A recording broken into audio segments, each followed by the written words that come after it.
Mula sa Makati City Jail hanggang sa Fort Santo Domingo sa Laguna, sangkaterbang pulis po ang nagbantay kay Janet Lim Napoles at limitado rin ang impormasyong nakuha ng media. Nakatutok si Jay Sabale.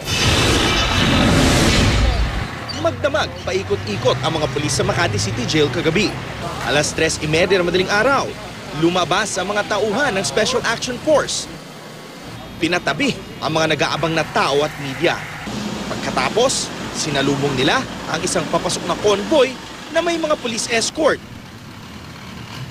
Nang makapasok na ang lahat ng sasakyan, lumabas naman ang Special Tactics Action Response Team para isecure ang lugar. Mag-alas 4 ng madaling araw, dumating ang sasakyan ni PNP Chief Alan Purisima. Isang oras ang nakalipas, lumabas na ang SUV ni Purisima. Sinundan ito ng isang silver na van, 2 hagad, at coaster ng PNP na pinagsakyan ni Napoles nang dalhin siya roon.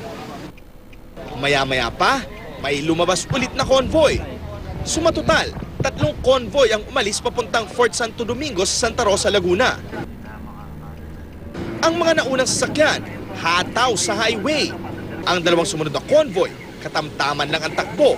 Pero ang mga sumusubok umovertake, hinaharangan ng mga hagad. Sa kalsada, papasok ng Fort Santo Domingo, nagkalat ang sa gate 2 ng kampo, may hanay naman ng Civil Disturbance Management Unit.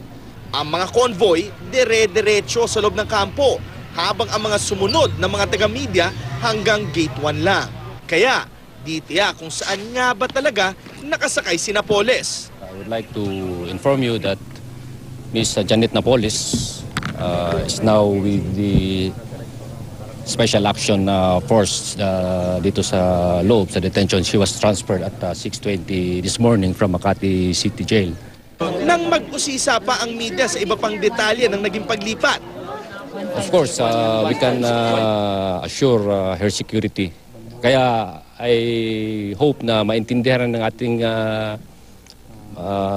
media friends na may mga operational matters which we cannot disclose.